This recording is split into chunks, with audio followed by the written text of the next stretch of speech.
አላፈርኩም ማርቴ። እኔ የምልሽ ግን ምን አልቶችኛልሽ? ምን ነው አንተ ተጠራጠርክ? ቁም ነገር እኮ ነው። ልጆችን ያክል ወዳለሁ። የልጆቻችንን አልቶችኛልሽ? በሚገባ። የልጅን ያህል መውለድ እኮ በጣም ከባድ ነው። ይኸውልሽ እኔ በሁለት ፈቺን ትችያለሽ። ልጅሽ ቢሆን ግን ምንም ነገር ቢያደርግ ምንም ነገር ቢያጠፋ ቆርጠሽ አጥቂው። ድርዬ ምን ሆነሃል ዛሬ? እንዴ ለምንድን ነው የተጠራጠርከኝ? ደጋግመህ እየጠየከኝ እንዴ? ቆይ አንተ ሰው ስታረጅ እንደ ጎረምሳ ያደርጋል? እስኪ አስቢ ማርቴ። መርታ ከልብ ትወደኛለህ?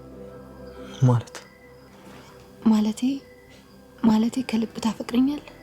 አዎ ከልቤ ነው የማፈቅርሽ። ባረጅ፣ መልኬ ቢጠፋ፣ ጸጉሬ ነጭ ጸጉር ቢያወጣ፣ ብነጫነጭብ፣ ልጅ ባልወልድልህ እንዳሁኑ ትወደኛለህ? ጥላኝ አትሄድ? እንዲሁ እኮ ነው የወደድኩሽ። ሰላም ጤና ይስጥልን። ውድና የተከበራችሁ የመሲ ቻናል ቤተሰቦች ሰላማችሁ ይብዛ። ላይክ እና ሼር ሰብስክራይብ እያደረጋችሁ ይህን ቪዲዮ ጀምሩት። ዳጣ የጓደኛዋን ምሳሌን ከቤት እዛት ትመጣለች። የጓደኞቿን እህቶች ማለት ነው። እና እዛት መታ ወይዘሪት ኤቢ ደግሞ ይሄን ቤት በቁሙ ልታፈራርሰው ጥረቷን ቀጥላለች። ምሳሌ ዳጣ ማናት? አባቷ ማን ነው? እስኪ ስለሷ መረጃ ንገሪኝ።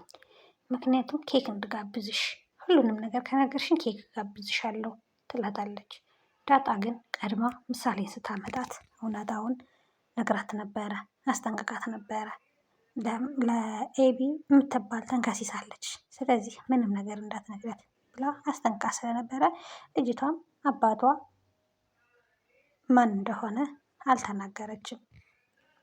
ያው መጀመሪያ የተባለው አባቷ የውሸት አባቷ የተባለው እሱን ነው በያለቻት። እሷም እንደዛ አለች።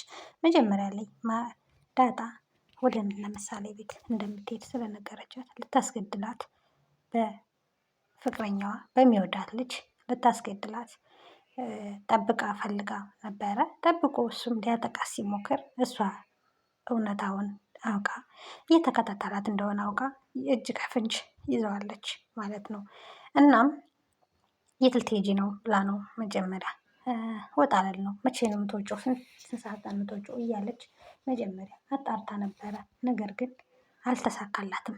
ኤቢ ይህን ቤት ልታፈራርሰውና ዳጣን ልትገላት በጣም ነው የምትፈልገው። ዳጣ ግን እሷን በደንብ ስለምታውቃት ትጠነቀቃለችም ማለት ነው። ኤቢ ናታንን በእሷ ባትኖር ኖሮ ናታን ያገባኝ ነበር፣ ናታን ይወደኝ ነበር እያለች ስለምትቀና ስለምትናደድ እሷን መግደል እሷን ማስወገድ ምርጫዋ አድርጋ ተያይዘዋለች ማለት ነው። በዚህ ልክ የሰው ልጅ ተንኮል ያስብላል። እውነት ለመናገር ሰላምና ናታን እዚህ ጋር እያወሩ ነበረ። እኔ የምልህ ግን ናታን ፍቅር እንዴት እያደረገህ ነው? በጣም እየሰመረህ እኮ ነው ምናምን ትላለች። ፍቅር ደስ የሚል ነው ሰላምዬ ይላታል። አዎ ልክ ነህ፣ እኔ ምን አውቀዋለሁ ትላለች። እንዴ የልጅሽ አባትን አታፈቅሪውም እንዴ ትትለው፣ የልጅ አባት እኮ አንተ ነህ ትላለች እየቀለደች። ከዛ ሰላምዬ እየቀለድኩ አይደለም፣ ሳታፈቅሪ ነው እንዴ ያረገሽው ይላታል። አይ ተወኝ እስኪ ብቻ አንተ ዳጣን እንዳታስከፋት እሺ፣ ተንከባከባት፣ አንዳችሁ ለአንዳችሁ ኑሩ እያለች ትመክረዋለች። የኔ ምስኪን ዳጣ ልጅሽ እንደሆነች አላወቅሽ? ያወቅሽ ቀን ምን ይሰማሽ ይሆን? አሁን ግን በጣም እየተጠራጠረች ነው እሷ ልጇ እንደሆነች።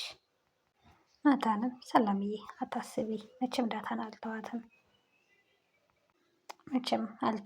አዎ አንዳችን ለአንዳችን ነው ያለ ነው እያለ ያወራታል። ሰላምዬ እጅግ በጣም ደስ የምትል ልጅ ናት። የወደፊት አማቿን ነው እንግዲህ እንደምታወራው። ይህንን ባታውቅም ዳጣ ልጇ እንደሆነች ያው ደረጀ አንድ ቀን በዚህ ጊዜ ሂደት የሚነግራት ይመስለኛል ማለት ነው። ዳጣ እዚህ ጋር ይኸው ይሄች ህንድ የጠንቋይ ህንድ እባክሽን እባክሽን ምንም ለፖሊስ እንዳትናገሪ፣ እባክሽን ለእሷም እንዳትናገሪ፣ አዎ እንድጎዳሽ እንድወጋሽ ልካኝ ነው አዛኝ ነው እያለ ይለምናታል። አንተ ግን ጅል ነህ እንዴ?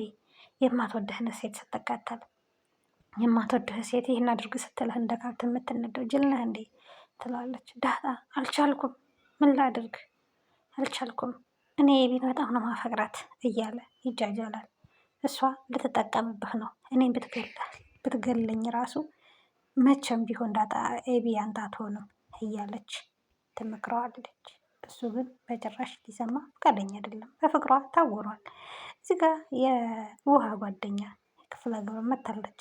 ማር አምጥቼልሻለሁ እያለቻት ነበረ እና ከዚህ ቤት ውጡ እያለች ሁሉ ኤቢ እያስቀየቻቸው ነበረ። ኤቢ ማለት የቤቱ ቀንደኛ ጠላት ናት። በቃ የዚህ ቤት ቀንደኛ ጠላት ናት ማለት ነው። እንደ ኤቢ ከእንደ ኤቢ አይነት መርዝ ጠብቀን እንጠብቃችሁ በእውነቱ ማለት ነው።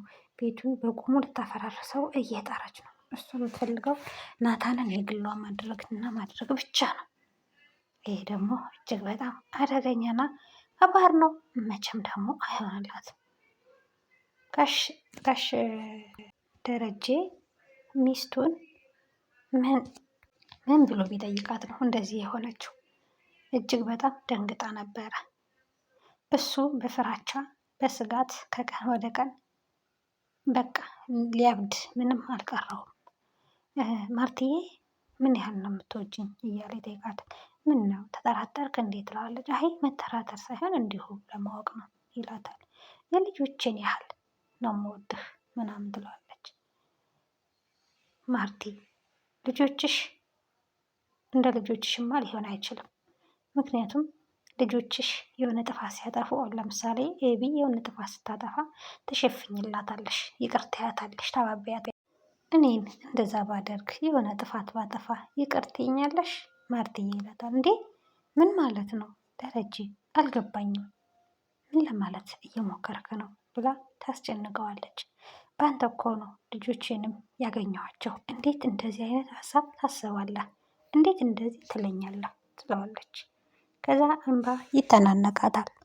ማርቲ እጅግ በጣም ደንግጣለች። የሰማችውን ነገር እንዴት እንደዚህ ሌላ ይቻለ እያለች እጅግ በጣም እየተምሰለሰለች ነው። ከዛም እሺ በቃ ይቅርታ ይላታል። ይቅርታ ማርቲ እንደዛ አስቤ አይደለም፣ ይቅርታ አይደገምም ይላታል። ዳጣና ናታን እዚህ ጋር ቃል እየተገባቡ ነበረ። ናታን ብከሳ ብጠቁር ይሄ ውበቴ ቢጠፋ ምን ብል አትቀየርብኝም አትተወኝም እያለች መቼም እንደማይታታው ሁለታቸው ቃል ተገባብተዋል። እንግዲህ በመሀላቸው ብዙ እንቅፋት አለ። ነገር ግን ፍቅር ይታገሳል። ፍቅር ሁሉን ያልፋል። እውነተኛ ፍቅር እና እንደማይታታው ቃል ለራሳቸው ተገባብተዋል ማለት ነው። የእውነት ያደርግላቸው። ብዙ ጠላት አለባቸው። አባታቸውም ይሄን አይፈልግም። ወይዘሮ ማርታም ልጇን እንዲያገባላት ነው የምትፈልገው። እንግዲህ በግድ አይሆንም፣ እሱ እስካልፈለገ ድረስ ማለት ነው። ዳጣና ናታን መቼም እንደማይለያዩ ቃል ተጋብተዋል። ውድ ቤተሰቦቻችን ይሄን ቪዲዮ ላይክ እና ሼር፣ ሰብስክራይብ እያደረጋችሁ ቤታችንን ተቀላቀሉ። አመሰግናለን።